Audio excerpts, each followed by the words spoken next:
வணக்கம். இன்றைக்கி ரொம்ப ஈஸியான நூடுல்ஸ் செய்யலாம்.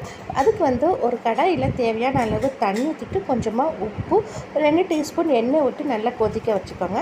அதுக்கப்புறம் நம்ம நூடுல்ஸ் சேர்க்க போகிறோம். என்ன நூடுல்ஸ் வேணாலும் சேர்க்கலாம். நான் இந்த மாதிரி ஒயிட் நூடுல்ஸ் நான் எடுத்துகிட்டு ஒரு 5 நிமிஷம் வேக வச்சு எடுத்துக்கோங்க. இந்த மாதிரி எடுத்து பார்த்தா இந்த மாதிரி லைட்டாக உடையணும். அந்த ஸ்டேஜ் வந்தால் போதும். இப்போ அது வடிகட்டி அதில் தனியாக எடுத்து வச்சுக்கலாம். அப்புறம் இன்னொரு கடாயில் தேவையான அளவு எண்ணெய் ஊற்றிட்டு பொடிசாக நறுக்குன பெரிய வெங்காயம் நல்லா பொன்னிறமாக வதக்கிட்டு 1 டீஸ்பூன் இஞ்சி பூண்டு பேஸ்ட்டு பச்சாசில் போகிற வதக்கிட்டு ஒரு 5 தக்காளி போட்டுக்கலாம். இந்த நூடுல்ஸ்க்கு நம்ம என்ன சாஸஸும் சேர்க்க போகிறதில்ல, வெறும் தக்காளி மட்டும் தான். தக்காளி பேஸ்ட் பண்ண வச்சு அதுவும் போட்டு நல்லா கிண்டி விட்டுட்டு 4 டீஸ்பூன் சிக்கன் மசாலா தூள், கலருக்கோசரம் நம்ம ரெட் காஷ்மீர் பவுடர் தூள் ஒரு 1/2 டீஸ்பூன் சேர்த்துக்கோங்க. இது சேர்த்துட்டு நல்லா மிக்ஸ் பண்ணி விட்டுட்டு தேவையான அளவு உப்பு இருக்குதான்னு பார்த்துக்கோங்க.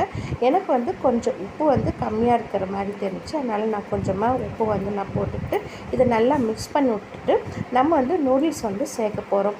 இந்த நூடுல்ஸ் நீங்கள் என்ன நூடுல்ஸ் பேக்கெட் வேணாலும் செய்யலாம். நூடுல்ஸ் வேகிறதுக்கு முன்னாடி அந்த பேக்கெட்டுக்கு பின்னாடி எத்தனை நிமிஷம் அதில் இன்ஸ்ட்ரக்ஷன் போட்டிருப்பாங்க, அதை பார்த்து நீங்கள் அது மாதிரி வேக வச்சு எடுத்துக்கோங்க. இப்போ நான் எல்லா நூடுல்ஸ் நான் போட்டுட்டு ஒரு 2 டீஸ்பூன் அளவு எண்ணெய் விட்டுக்கிட்டேன். அப்புறம் நம்மளுக்கு அந்த நூடுல்ஸில் ஒன்றோடு ஒன்று ஒட்டாமல், மசாலா எதுவும் ஒட்டாமல் சாஃப்டாக இல்லாமல் கொஞ்சம் நம்மளுக்கு ஷைனிங்காக இருக்கும். 2 டீஸ்பூன் எண்ணெய் விட்டுட்டு கொஞ்சமாக கொத்தமல்லி தழை போட்டு இது நல்லா பெரட்டி விட்டுக்கலாம். இது பெரட்டின அப்புறம் பார்த்திங்கன்னா சூப்பராக நம்மளுக்கு நூடுல்ஸ் ரெடி ஆகிடுச்சு. லாஸ்ட்டாக ஃபைனலாக இன்னும் கொஞ்சமாக கொத்தமல்லி தழை போட்டு லைட்டாக கிண்டி விட்டு பாருங்கள். டேஸ்ட் வேறு லெவலில் இருக்கும். நம்ம பயப்படாமல் பசங்களுக்கு தரலாம். காரம் நீங்கள் உங்கள் டேஸ்ட்டுக்கு ஏற்ற மாதிரி போட்டுக்கோங்க காரம்.